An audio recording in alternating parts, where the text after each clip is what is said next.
This is the Cliff Yates Show.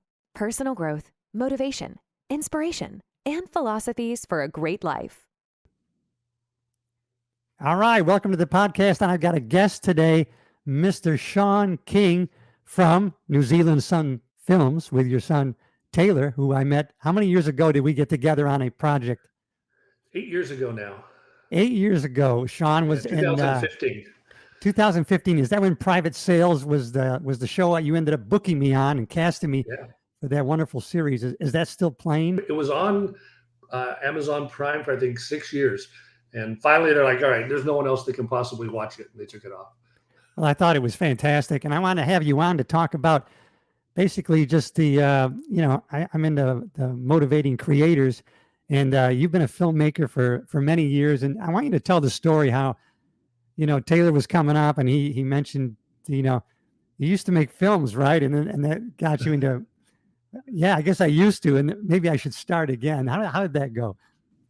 Yeah, I mean, I had did my first feature when I was 22 and sold it to HBO when I was 24. Thought that's it. I'm on my way to realize that the distributor wasn't going to pay us any money. I got the realities of Hollywood pretty quick. And then we had a post-production facility for 10 years where we did about 100 independent films, both editing, sound design. And I saw this sort of common one shot at making a film. They would get every friend and family to invest $500,000 and make a film that would make $50,000, $100,000, and their filmmaking career would end. Like they never would do a second film. So when Taylor decided at 18 he wanted to go back into or become a filmmaker, I just said we have to find a way to be as small and do it as inexpensively as possible, because it may take 5-6 projects before you get your feet under you and you sort of find your voice. And 15 films later, we're still doing it that way. Wow, 15 films. And everybody is flabbergasted. We filmed a movie on our private island the summer of 2021. And 2020, heart of COVID. Was it 2020? Oh my goodness, that's right. Yeah. And it came out in 2021. And everybody's just, I can't tell you, because of the quality of the production was just so phenomenal that people come around our island even to this day and want to know, was this done by Universal or who did this film, because it was such high quality. So you've got it down to a science. I think that's just great. Yeah, and our philosophy is, Hollywood's a funny place. They sort of ignore you until they can't ignore you anymore. So we have two philosophies. One is hustle till you don't have to introduce yourself anymore. But the other is just greenlight yourself. And if you've got something you want to do, find a way, find a camera, $50, whatever it takes, make it. Because waiting for someone else to say yes may be for forever.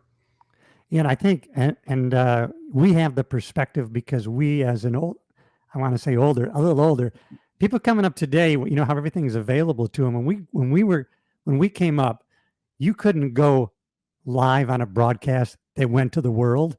You had no ability to do that. There was no platform that you could do that with. Where today we could go live right now to the world if they wanted to connect with us. And so, and like you said, greenlight yourself, because there's full length movies being made on an iPhone, and everybody has these brand new iPhones. So it's no longer that people don't have the knowledge or don't know where to find it. Now it's available to you if you want to do the work. I think a lot of people also, they'll be like, you can shoot a film on an iPhone, but they want to shoot a film on a Red, or they want to shoot a film on an Alexa. And if that's going to prevent you from making your film for 4 or 5 years, just the ability to afford it, then maybe put that film aside and make another film. But you don't want to make your mistakes you don't want to spend all your money on your first film and make mistakes there. Just get all the mistakes out in cheap films. Get them, make 5 or 6 films, even if they're small and with 3 friends. And then when you're ready to jump in and spend some real money, I've just seen it happen where, like I said earlier, with all these indie filmmakers, they only got one shot. And I bet you their second and third and fourth film would have been that much better and would have launched their career. Absolutely. I think it's just get going and get doing it and just continue to do it. That's how you're going to get better. It's funny because when I produced a big show at the Hollywood Palladium in Hollywood, and it's amazing. We ended up getting Paramount ended up paying me to move my dates, and it was a great thing. But I never had any comedians ask me like, "Hey, how did you do that?" Or "I'd like to produce my own show." Out of all my contacts in the comedy world, no one wanted to know how to. And I did 3 big shows in theaters, and a lot of these comedians doing open mics and doing all these things and trying to get hired and booked. But no one ever asked me, "Hey, how do you do your own?" Do you find that experience also, that you have this knowledge and people don't even ask you how to do it? 100%. And we've probably gotten more traction by not doing it the normal way than had we just gone the normal way. You're alone on an island. I mean, you do your show, and the entire success is going to be on your shoulders. But yeah, I think here's the thing. I don't know if everyone thinks about the business side of it, and not talking financially, just how does the actual business work for me to get to point A and point B versus, well, like for the films, people will just make a film and they'll try to figure out how someone's going to see that film when they're all done. Way better idea to start in the beginning and say, who's going to want to watch this film? What are the outlets for the film? Is it just going to go to YouTube, or do I want to be on Netflix? If you want to be on Netflix, then you need to know at least what are their requirements. So often thinking about the business side before you move forward is better. Comedy is tough, right? Because if you can get that open mic sort of off and running, and then do you just end up in sort of a pinball machine, working your way, just following everyone else? It's the same with stand-up comedy. Most of the comedians are not thinking of it's show business for a reason, right? But they're never, Yeah. most of the comedians are not in that, I just want stage time. I just want to be, doing my art. And luckily I was mentored by someone who had to stop me many times. Say, Cliff, you have to stop doing those for free now. You need to be charging for that. That's a corporate gig. You should be at least getting 1,000 for that. How much are you charging for that? And so he got me into that, and not to the business, but in the mindset of of the value that you're bringing. People say, "Oh, you get paid $3,000 an hour." No, I'm getting paid for the value that I bring to that hour, based on everything that I've done before. Right. And so, yeah, it's amazing how comedians don't think of the business side either. And just like in films, there's so many different avenues. Comedy's the same way. Do you want to be a warm up for TV shows? Do you want to do corporate comedy? Do you want to do comedy clubs? Do you want to do the circuit? Do you want to produce your own shows? Do you want to do, theaters? And so or do you want to do cruise ships? A lot of the comedians now, the big money is really in the cruise ships. So there's all these different avenues, and you kind of have to decide, where you want to go. I mean, unless you don't want to do it as a living, or you don't think you're producing enough value to be paid, which is not the right mindset. Obviously, you guys, your films are of such high quality. Now you can probably just concentrate on the story, right, and the genre that you want to market to. Yeah, but I mean, we learn everything. Like, we're still learning. We're now on 21 different streaming channels, and we've been able to see a pattern on what films are doing well and what aren't. And even the title of the film and whether it fits into the right genre. So, for instance, The Wedding Trip, a romantic comedy, you search the word wedding on Netflix, and all of the films that our film should be tied to fit into that group. Alien Girlfriend, same thing. Alien, sci-fi, that's that film.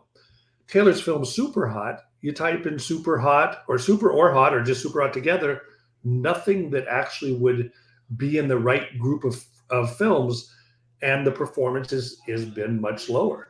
And so the poster, the title, and the searchability that I guess here's another way to think about it.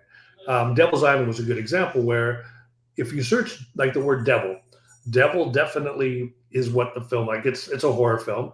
The poster, it looks like a horror film. Right. Yep. So if it pops up, if someone's searching anything with the word devil in it, we pop up in that search, and Right. it's an appropriate film that they might want to watch. So yeah. It's a popular enough searchable title, and it's consistent with what it is, so that people don't get there and say, this is not for me. So It's not like a clickbait type thing. It's going to be Right. what you search for. So, I mean, that's Yeah. good. But you really have to have that in mind when you're almost creating the title before the product, right? Like, is this a searchable title? I mean, you have to think about that if you want to get paid. Do that as a living. Yeah, and I get, it's really the same in any sort of entertainment, is whether it's a marquee, whether it is a promotional video. Um, People have a lot of options, and so how can you effectively? And for us, it's literally his title, poster, trailer, and then the little Yeah, 2 sentence blurb about the film. And if that doesn't work, people won't even click to start watching it. yeah. But you're still enjoying the filmmaking, and you're still in it to win it all the way, right? No, but I do love it. Like, there's nowhere else I'd rather be than making a film. Yeah, And when you have the right group of actors together, and it's just you see it sort of coming together. It's great. Even if, and sometimes the films don't turn out like you'd hope, but that's not. I don't think any filmmaker at the end of the day, from script to screen, it ends up like they had imagined. yeah, And so you have to just be willing to go on the journey as you bring all these other humans in to work on that film, and then it's gonna become yeah. its own thing. Yeah, I learned from you because my wife would ask me, Do you want to watch this?" And I'm like, "I'll watch anything," because I get into like how they're shooting it. Oh, that two shot didn't work, or and I Sure. think I learned from you that you learn most of your stuff from bad films, right? When you Yeah, no, watch I a mean, bad film, that you learn more of well, what if you're not to watching do. a really good film, you stop thinking about it like a regular audience. But the second you're taken out of it for whatever reason, then just like you, I can just watch and try to see what worked and what didn't, and you just learn from it and try to avoid it in your own productions. Yeah, we were watching something the other day, and Mel Gibson was in it, and I forgot who else was in it. And my wife and I were both, but this is really hard to watch. They're hanging on this scene like for too long. There was no, what do you call it, flow? I mean, it wasn't flowing Yeah, along the story. The story I really don't know if wasn't bad, but it was stumbling. there And was I don't one with know. him and Vince Vaughn That that was the was on. movie. That I had the same reaction. It was, I don't know whether it was the editing or I don't know, but it just didn't feel like a film these two people would be in. And the production value was there. yeah. It didn't work. I even like, it was kind of a weird story, but it was kind of and I thought it was shot well, but I was like you. So it was like I saw the scene, and they were in the car, and they were loading the gun. And then it kept going on in that scene, and I'm like, that just went too, like 2 minutes too long, and there. But I'm glad you brought that. Vince Vaughn and Mel Gibson. That was it. Yeah. And man, I liked it. But I mean, it was like this was really hard to watch for these two guys who are the And it premier didn't look actors. like they were just walking through it. Because there's sometimes you'll see an actor and it looks like maybe they took it for the money and they're Yeah, walking through it. no, They both were going for it. yeah. It was, I can't explain it. It was weird. I almost think it was the editing, man. I don't I know think it might have been. because Yeah. yeah, just like when they had the bank scene, they're sitting outside the bank. I mean, it all went too long. Whatever scene it was, that should have been 2 3 seconds. Them watching, and they should have been switching, and they just weren't doing it. Maybe they lost the camera angle or something on these things. You know, I think the more people that get in the kitchen, the more cooks you have. Who Yeah, knows who was saying re-edit that scene, or whether they took it away from the director and they had some. There's all sorts of weird stuff that happens that can really affect the outcome of a film. do you find this is what I found after I produced a couple of my own shows and hired an op for at one time I hired a headliner, and then hired an opener, and then I did all the had the rented the theater and got everything, and then after that I wanted to be in control all the time. I never wanted to work for somebody else because I wanted to make all these decisions. So now you're in that position where really you'd have to be the producer at all times. You couldn't really work for somebody else. I would be happy to if it's their money. Yeah, I got you. Yeah, You know what I mean. So yeah, if you're putting the money up, then and you want it to, I'll do my best. yeah. But that we're fortunate where we just were able to make our own films, and at the end of the day, then we have no one to blame but ourselves. So if things don't go well, but it's yeah, only in that situation. Like, I wouldn't want to spend my money and have someone else telling me how the ending should be. Exactly. Well, listen, why don't we come back again for part 2? And Maybe you we and can I have are, Taylor on the next one. please, yeah. And you and I are an Yeah. example. I did a podcast about relationships, and I was really about in the sheriff's department and how when you develop relationships, what that does for your career. But it's like you and I, we created this relationship working together, and then we've gone on to do other things, and then Yeah. one thing led to another, and then someone else needed a producer for a film, and who else am I going to call but you? And so, that one person leads to somebody else, which leads to somebody else. So the message is, develop, you know, positive relationships with people, because you never know where that's going to take you, either personally or professionally. The other thing is make sure they're good humans. Yeah. That's why, I mean, that's why we've known you all these years, is your Yeah. family, just really good humans. And it Yeah. makes it, every time we come in contact with you, it just makes it great. Well, It's a funny. great day. It's funny when you were shooting the movie at the island, and we had like 10, 11 people around. And after you were gone, man, my wife was just like, they can film here anytime, because they are just the best. They clean up everything, and it was fun, and it was just like having friends over. So, it was funny. that. But when she said that, I was thinking of just what you said, because when you start developing relationships, you have to ask, are they putting anything in, or are they just takers, right? Or they, Yeah. some people they're not putting anything in, and you kind of limit those people. Yeah, and you have to. But I can tell you, just the other night, Danielle made some mojitos, and it was she was trying to remember Wow. how Alba made them, because that was the first time I think she ever had a mojito, was on the island. Wow, and man, what a great time we had.